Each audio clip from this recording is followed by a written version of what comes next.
Anyway, oh god, hat hair. I'm engaged, obviously. If you didn't get that from what just happened, then that's probably really confusing. So at first I wasn't sure if I was gonna make any like wedding related videos because I was like, I don't know. Some people are really judgmental and they think that people who make videos like that are like using their relationship to make money. But here's why that's not an issue for me. I don't make money from YouTube. So yeah, at first I was not planning on making any wedding related videos, but then I was like, you know what? This is like a once in a lifetime thing and I'm never gonna plan another wedding for myself ever again after this because my fiance and I intend to be together forever. So it's like, why wouldn't I want to document that? Like, I want to remember what it was like planning our wedding like 20 years down the line when we're old and we can't remember anything. Anyway, wedding planning is a fun period of your life. It's exciting, it's also stressful, but it's fun and exciting. And I want to remember that. So I figured I would make some videos about it. And if you like that, thumbs up, subscribe for more. If you don't like that, thumbs up, subscribe for more. So anyway, we got engaged in April and we just booked our venue a couple weeks ago, which is, if you don't know, the first step.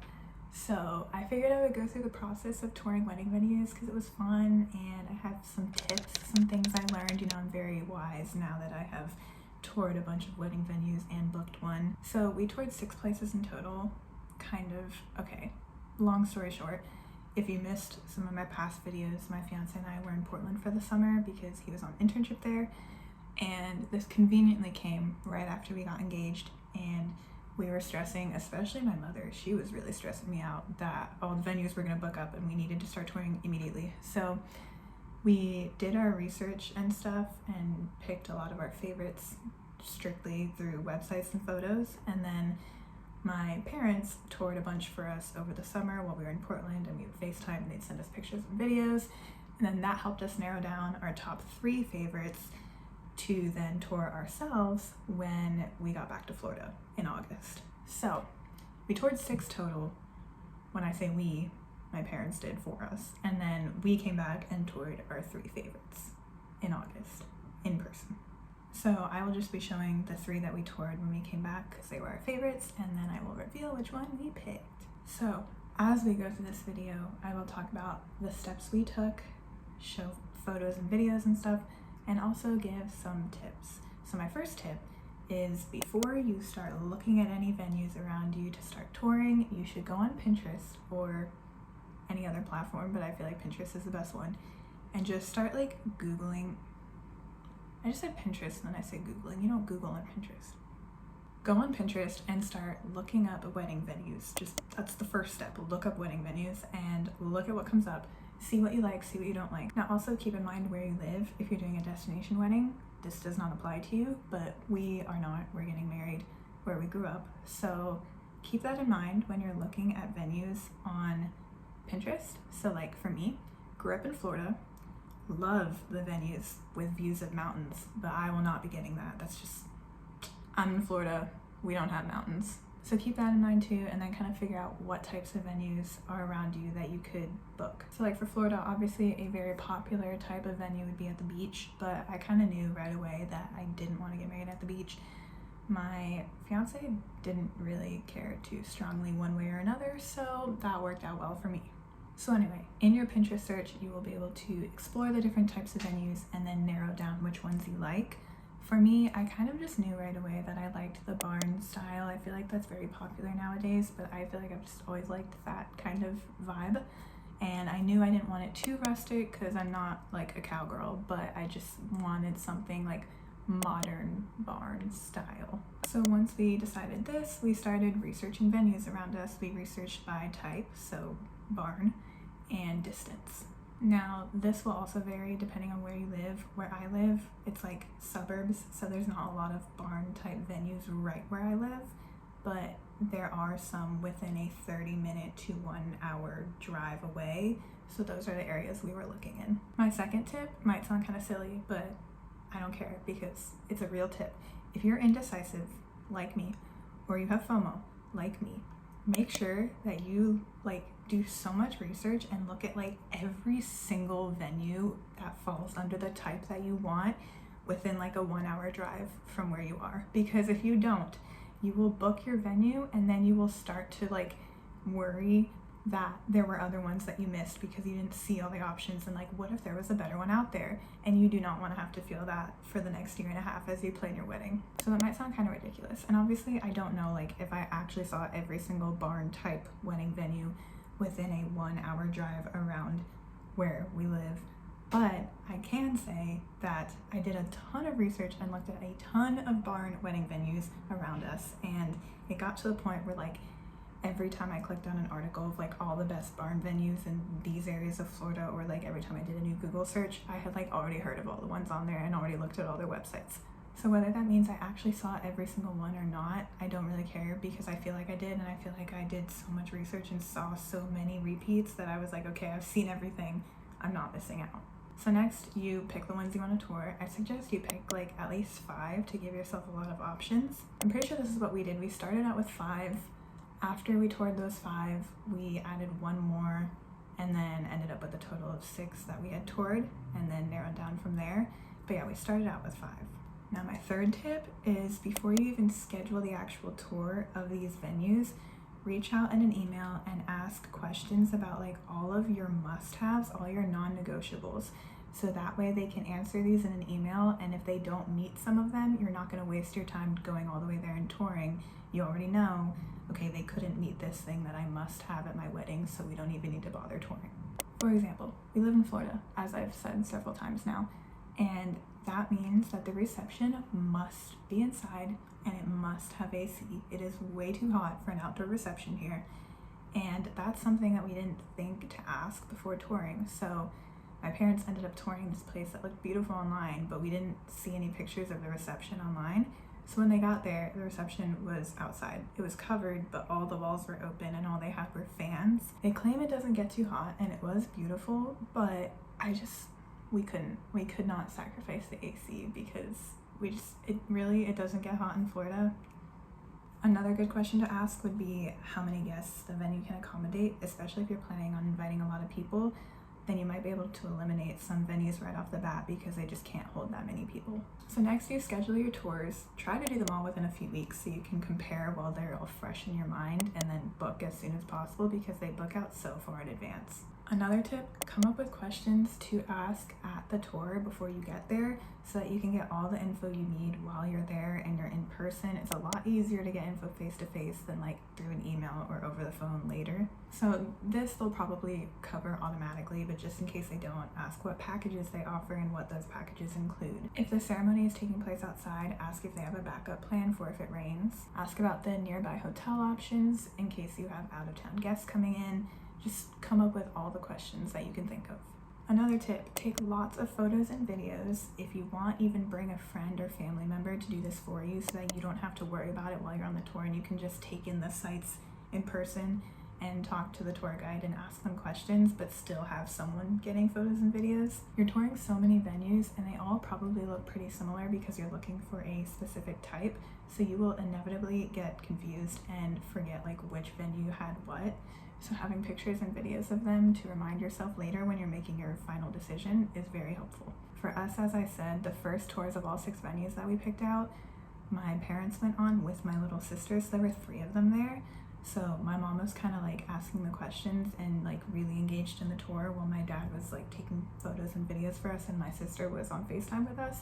So that worked out really nicely because we had a bunch of photos and videos to reference back. And finally, if you're happy with all the venues you toured and it's just about coming to a decision, you can make a pros and cons list. This is what we did just because we had a few that we liked a lot that just had like subtle differences or certain cons that held more weight than others, and so we just kind of had to sit down and compare them all, and that's how we came to our decision. If one sticks out to you way more than the others and you're like, I can totally see us getting married here, full send, go for it. But we kind of had to sit down and do a pros and cons list. So now we have reached the time in the video that everyone has been waiting for. All of my fans that are watching this video, obviously there's so many of them. We have come to the time to share the venues that we toured and which one we picked. So I have my nice pros and cons list here that we made, and we made the list for 5 of the venues because the 6th one that we added, we kind of just eliminated right away for several reasons. So we made pros and cons list for the 5 venues that we toured, but I'll just be sharing our top 3. I just now realized that when I say top 3, one of those 3 was actually not a top, it was new. So basically, my parents and my sister toured those 6 venues over the summer, and then we narrowed down our 2 favorites from there. I misspoke earlier. And then we added 1 new one to tour for the first time when we got back in August. So that's what I meant by top 3. So 2 of them were our top favorites from these 6 that my family toured over the summer.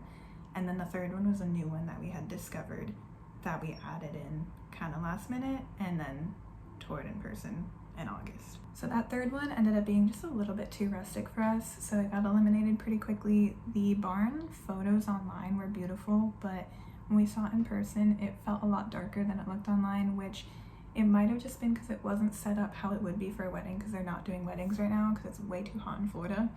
So the reception area wasn't really set up how it would be, so that might have made a difference, but it was just way more rustic than anything else we'd seen, and the cocktail area was just like in the grass, so we just didn't love that one too much, so we eliminated that one pretty quickly. The ceremony area was beautiful though. So that brings us to our top 2 contenders. There was Saxon Manor, and then there was Ever After Farms. So I'll start with Saxon Manor. They actually had 2 venues on the property. They had one that they call the Garden Room and one that they call the Barn, or I think it's technically Shabby Chic Barn. From the start, we always knew we liked the Garden Room better. It's beautiful. It has a bunch of windows around the whole place, like floor to ceiling, so you can see outside and see all the greenery around it, and it's just beautiful. And it has like the ribbons and lights draping from the ceiling, which the barn also has, but the lights in the garden room are like an orangey, like the orange white lights, and then the ones in the barn are more blue, and we just loved the ones in the garden room. We also loved the ceremony area of the garden room way more than the barn one. So the garden room ceremony area had like a gate kind of that props open that you get married in front of, and there's a fountain behind it, and it's on like gray-ish stone with white benches for the guests surrounded by trees, and it's just so pretty. And then the barn is also pretty, but not quite the vibe we were going for. You get married in front of this like really big arched bush, which is pretty but just not what we wanted. And yeah, the colors are just a little different. So our main pros for the garden room was just a beautiful ceremony area. We loved how you walk in through like that little bridge that's like covered by plants, and then it kind of opens up into the ceremony area. We thought that was so pretty. We thought the cocktail area was really nice. We loved the garden room, as I said, and what's really nice about this place is they have a package where all the decor is included. So they have a giant room filled with like all the decor you can imagine, and you just get to go there and like pick out what you like, and they'll like set it up for you, and that's really nice that you don't have to do it all yourself and bring it all and set it all up yourself. The cons were the bridal suite and the groom suite are just okay. They're not special. They're like in old houses, so they kind of just feel like old houses, whereas a lot of the other venues have like, they look like salons, like they're really fancy and pretty. So it definitely wasn't a deal breaker, but it was just something to note that like getting ready the morning of might not feel quite as like bougie, I guess, but I'm not really a bougie person, so it wasn't too big of a deal to me. And then the only other cons for the garden room was that there's an outside bathroom. So the garden room actual room is kind of small, so the bathroom is outside, so you have to just like walk down a paved path, which isn't that big of a deal, but it's just kind of annoying. And also the bar is outside, it's like in the cocktail area. So then the barn that we mentioned earlier, the pros of that, we liked that the barn reception area was big and it had really tall ceilings, which is very pretty. We thought that the outdoor patio areas and the reception too were cool. So like on the sides of the barn, there were doors leading out to like these patio decks, so like you could kind of escape the reception and go outside if you just needed some air or something. But then we had a lot more cons for the barn than the garden room. We didn't like that it was red on the outside, and it's huge and very visible from the ceremony area. We also just didn't really like the bush. It's pretty, especially when they put like baby's breath in it usually, which is very pretty, but just not really the vibe we were going for. We thought the cocktail area was just okay. There wasn't really any shade, whereas the garden room one had like part of the roof overhanging that you could stand under. This one also had rectangular tables, which looking back isn't that big of a deal, but we like the circular ones a bit more. And then same with the bridal and groom suites, they were just okay. So those were the two venues at Saxon Manor. And then the other venue I mentioned was Ever After Farms, and this is called the Flower Barn. And this one was also very beautiful.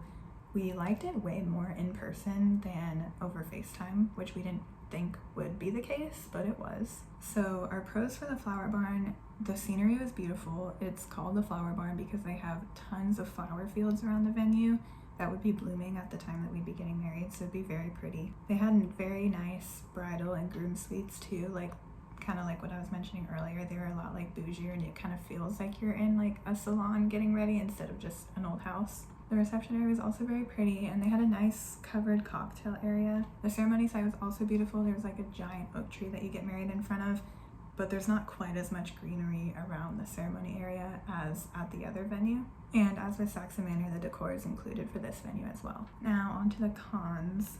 We thought the reception layout was weird, which again, going in person, we actually liked it a lot better, but we still didn't love it. It felt like a weird layout, so the bar was in the very middle, which was fine, but then next to that, at the end of the room was the dance floor, and then all the tables were like on the other side kind of, so like the dance floor felt kind of split off from the rest of the reception area, which again, going in person, it didn't seem like as big of a deal. I think the photos made it feel way more divided than it is in real life, but we still didn't love that layout and it couldn't be changed. Also for the cocktail area, I said that it was nice because it was covered, which it is, but it's also just like not quite as nice as the ones at Saxon Manor. And also there's mulch in the ceremony area, which isn't too big of a deal, but that means guests would be like walking and sitting in the mulch, well, on benches in the mulch, because it was only paved like down the aisle and like where we'd be standing. So those were the pros and cons lists we made for our top 2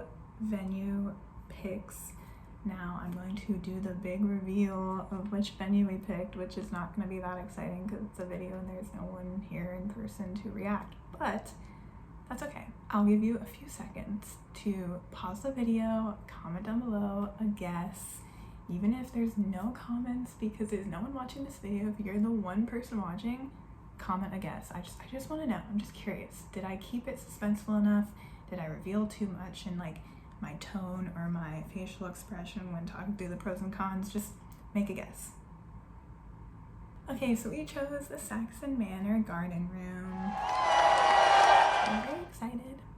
And yeah, I hope you like our decision. If not, don't really care that much because we like it. So I hope you like this video. I hope it's entertaining to see like the process we went through of wedding venue touring and narrowing down and choosing. And I hope it's also helpful to get some tips from my experiences. So yeah, if you want to see more wedding related videos, subscribe, stay tuned for more because there will be more.